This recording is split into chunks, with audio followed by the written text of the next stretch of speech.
What if some of the most famous buildings in Europe were never meant to be just places of worship, but were actually designed to change the human body itself? At the end of the 12th century, a devastating fire tore through a town in France. Homes collapsed, streets burned, and the cathedral at the center of the town was believed to be completely destroyed. For days, nothing remained but smoke and ash. But when people finally returned, they discovered something no one could explain. Inside the ruins, a sacred relic, a cloth believed to be connected to the Virgin Mary, was still intact. It hadn't burned. It hadn't even been damaged. To modern thinking, this might sound like coincidence, but to people living in the medieval world, this meant something entirely different. It was interpreted as a sign, not just a spiritual message, but a directive. What had survived needed to be honored, and so they began to rebuild. But what they created in the years that followed wasn't simply another cathedral. It became one of the most complex and precise architectural achievements of its time. Centuries later, researchers began to notice something unusual about structures like this. People didn't just admire them, they reacted to them physically.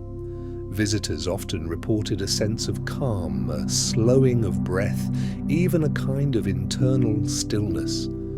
At first, this was dismissed as a purely emotional or religious response. But over time, scientists started asking a different question. What if the building itself was responsible? The answer began to emerge from an unexpected field, acoustic science. Certain frequencies of sound are known to directly influence the human nervous system. Very low frequencies in particular can alter brainwave activity, slow the heart rate, and reduce stress. Modern concert halls are carefully engineered to manage these effects. But when researchers analyzed some of Europe's oldest stone structures, they found something surprising. These same frequencies were already present, naturally, without any modern technology. In several Gothic cathedrals, sound behaves in a highly specific way. Low-frequency vibrations, especially in the range associated with deep relaxation, are subtly amplified within the structure. They are not loud. In fact, most people don't consciously hear them at all, but the body does, and it responds. This raised an obvious question. Was this intentional? To answer that, it's necessary to understand who actually built these structures. The common assumption is that cathedrals were designed entirely under religious direction, but in reality, much of the work was carried out by highly skilled guilds. These were not ordinary builders. They were trained over many years, often through long apprenticeships, learning directly from masters who had spent decades refining their craft. Their knowledge wasn't theoretical, it was practical, tested, and continuously improved through observation. They studied how materials behaved, how sound moved through stone, how light changed when it passed through colored glass, and how all of these elements together influenced human perception. This knowledge was never fully written down. It was transmitted from one generation to the next, person to person. When modern researchers began studying these buildings more carefully, they discovered patterns that were difficult to ignore. The acoustic properties were not random. They were consistent across different locations. Certain design features like high vaulted ceilings, stone surfaces, and specific proportions worked together to shape how sound traveled.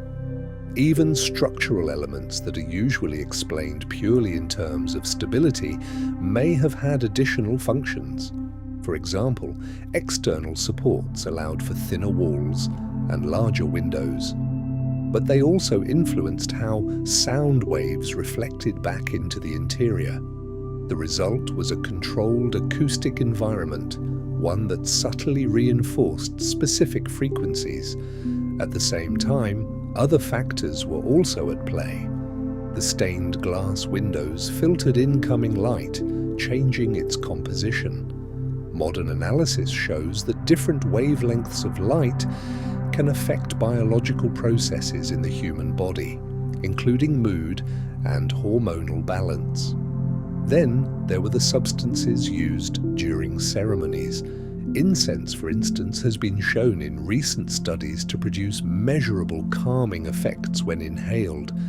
Individually, each of these elements might seem insignificant, but combined, they created an environment that could influence both the mind and the body. And importantly, these effects were repeatable. People entering these spaces across different regions and time periods reported similar experiences: calmness, focus, relief. This suggests that the builders understood something fundamental, not in modern scientific terms, but through direct observation over generations. They knew what worked, and they refined their designs accordingly. But if that's the case, an even more important question emerges: what happened to this knowledge? Historical records show that during the 16th century, major changes took place across Europe. Political power became more centralized, economic systems began to shift, and long-standing institutions were dismantled. Monasteries were closed, guilds lost their influence. Traditional systems of education and training were disrupted. In some regions, entire networks of care for the sick and poor disappeared within a few decades. With them, a vast amount of accumulated practical knowledge was lost. The buildings themselves remained standing, but the systems that created them and understood them were gone. Over time, their purpose was simplified. They were remembered primarily as religious spaces. Their deeper functions were no longer recognized. By the time modern historians began documenting these structures in detail, the context had already been lost. The idea that a building could produce measurable physiological effects didn't fit with the scientific thinking of the industrial age, so it was largely ignored. Only recently, with advances in neuroscience and material science, have researchers begun to revisit these questions. And what they're finding is difficult to dismiss. We can now measure the frequencies present inside these structures. We can analyze how light behaves within them. We can test the effects on the human body. And the results consistently show that these environments are not neutral.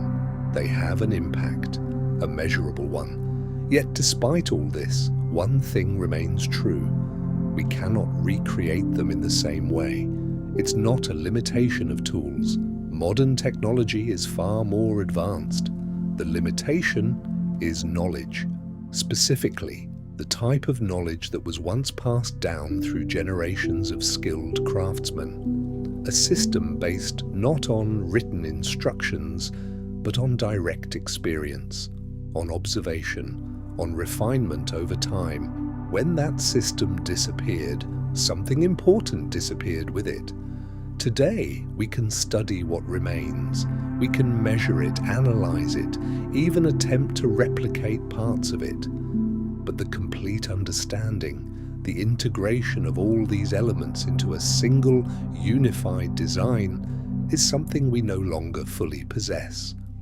And that leads to a final question. If these buildings were designed not only to inspire, but to influence the human body in measurable ways, why has that part of their story been almost completely forgotten? And if it was forgotten once, could it happen again?